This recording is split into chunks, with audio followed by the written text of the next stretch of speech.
What's up, guys? Welcome back to the channel. Welcome back to the dojo. This is Michael, and today we're talking about the anime. We're talking about Soul Eater. Now, if you guys haven't heard of Soul Eater, I highly recommend you go check it out. It was awesome. I actually got to meet one of the voice actors this past January, Chuck Huber, and he was really awesome. He does the voice of Dr. Stein as well as the voice of Hiei from Yu Yu Hakusho. But anyway, we're not here to talk about that. We're here to talk about the show Soul Eater. We're here to talk about an anime classic. We're here to talk about, really, I would say, one of the starting points for anime fans. And I say this because, yes, you have anime like Dragon Ball Z. Yes, you have Naruto. Yes, you have One Piece.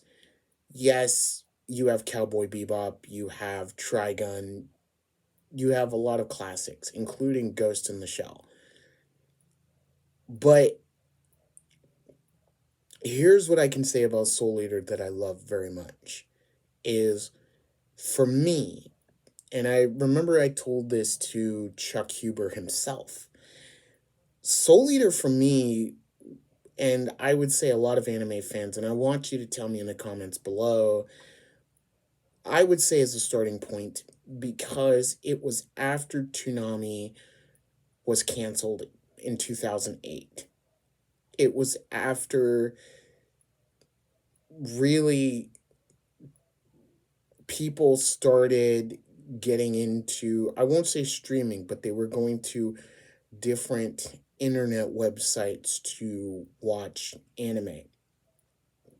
And I would say that Soul Eater was the anime, or one of the anime, that you would watch after getting out of the Toonami sandbox, so to speak. Now, yes, Toonami did run Soul Eater on their Saturday night block in 2013, the year after Toonami came back to the airwaves. But for the most part, in 2010, I would say 2 years after the Toonami era, the original Toonami era had ended, Soul Eater I would put in that classification of stepping out into the world and seeing what other anime was out there besides the Toonami blocks. Now, obviously, due to Adult Swim and Toonami, we know Death Note, we know Bleach, we know Evangelion, we know um, Full Metal Alchemist. We know others that premiered on Adult Swim and Toonami, like Inuyasha, Yu Yu Hakusho, Outlaw Star, Gundam 0083, and more. But I would say that Soul Eater, when it came out in 2010 here in North America, that it was essentially that gateway into what other anime is out there, what other manga is out there. Now, of course, I'm not here to tell you that there wasn't manga going on in the early 2000s. Of course not, there was. I mean, by 2010, I would say that anime the first time around was there. It was coming to prominence. So I would put Soul Eater in the class of, if you're looking to get into anime, try it.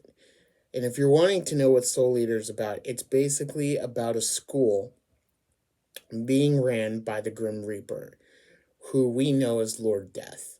And here he trains children who are known as Meisters to wield weapons to hunt Kishin souls, which are essentially souls who have gone bad.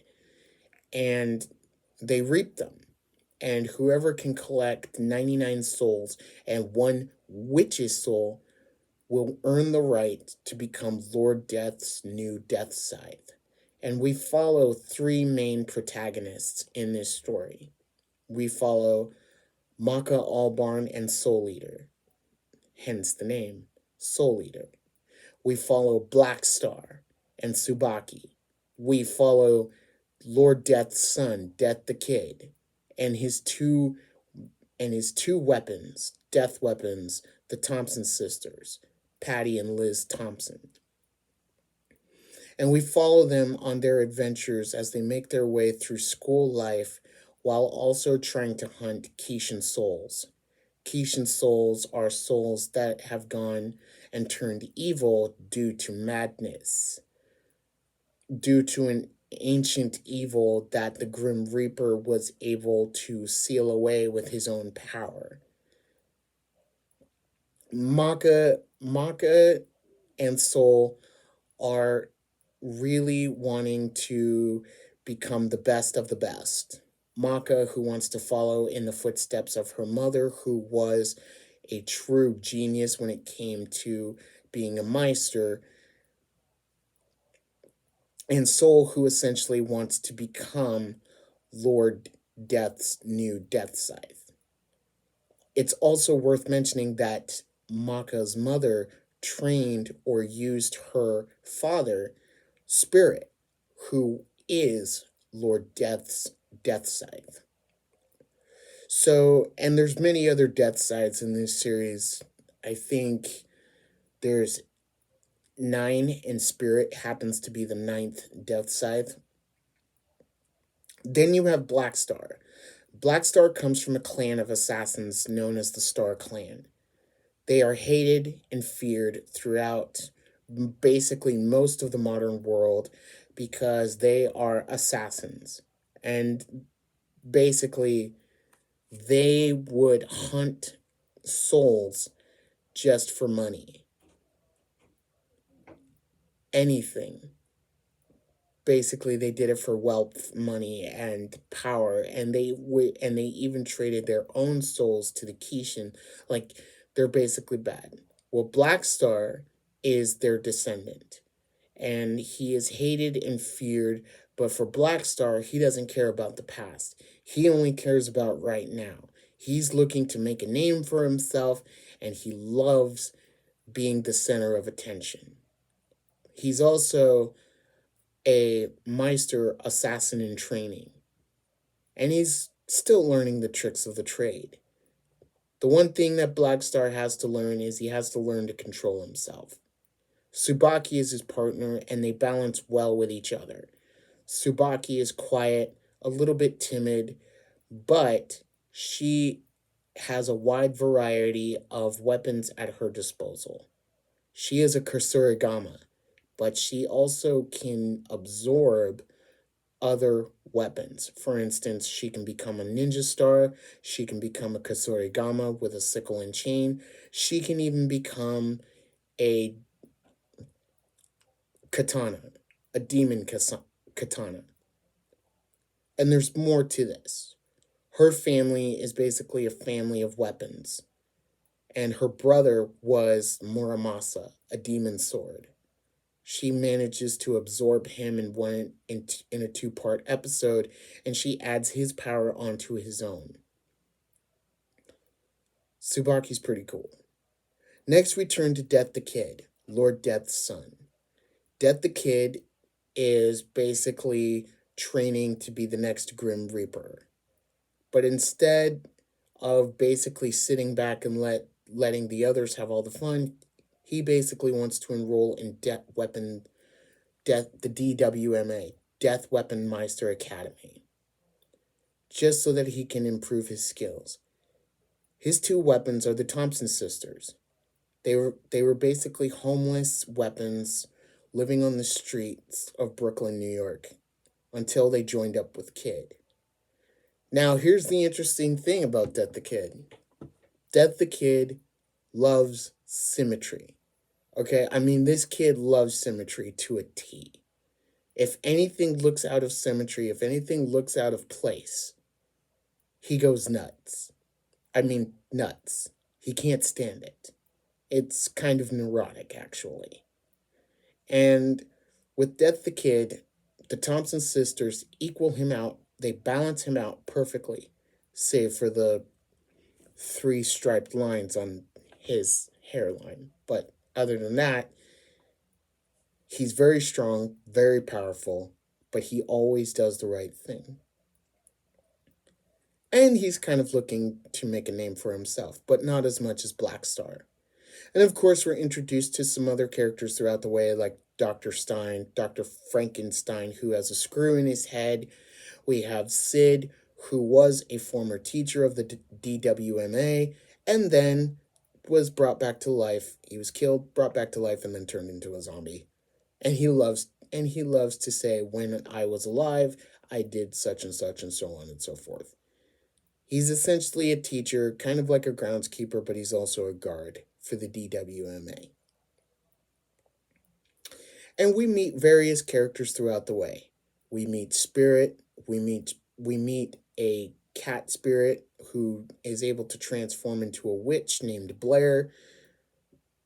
For all you people that have seen Soul Eater, you know who I'm talking about. We meet the witch Medusa, who essentially just wants to release the Kishin, which is a source of madness, again, the ancient evil. And we meet Krona, her son, who essentially, ever since he was a baby, has been abused and tortured by his mother, Medusa. Also, he carries within him the demon sword, Ragnarok. But all in all, we follow these characters on their adventures as they make their way through their school days. And it's not easy, not by a long shot. There's a lot of internal struggles here with different characters. There's a lot of friendship moments. And all in all, there's a lot of action, but also a lot of wackiness thrown in between. A lot of comedy. For instance, we see that Spirit is not a good father to Maka, considering the fact that basically he divorced Maka's mother, and basically he spends most of his times at a brothel. Yeah, real exemplary fatherhood here. But when it counts the most, Spirit always comes through for Maka, and he's willing to fight. Dr. Stein is a wise teacher who gets infected by the madness, being released by the Kishin, but is able to come back due to Maka and another death side named Marie. There are so many intricate parts that I can't go into them, but I have to say that Soul Eater is a really cool show, and I really recommend it. Soul Eater is awesome. You definitely should go check it out. Yeah, it's a little dated, but guess what? Sometimes the dated things are always the best. The classics are what work. Soul Eater is truly a gem, and I really hope you guys like it. I really hope you do. So, with that being said, thank you for checking out this video, guys. You guys know what to do, don't you? Hit that like button. Please leave a comment down below. What do you think of Soul Eater? Have you seen it? Do you want to go watch it? I highly recommend it, and I think you will enjoy it. Also, hit that notification bell so you know when I make another video. Share this sucker out there so that we can keep the algorithm noticing us here in the dojo. And yeah, I hope to see you guys in the next video. Remember, wherever you are, whatever you're doing, go make it an anime day. Bye, guys.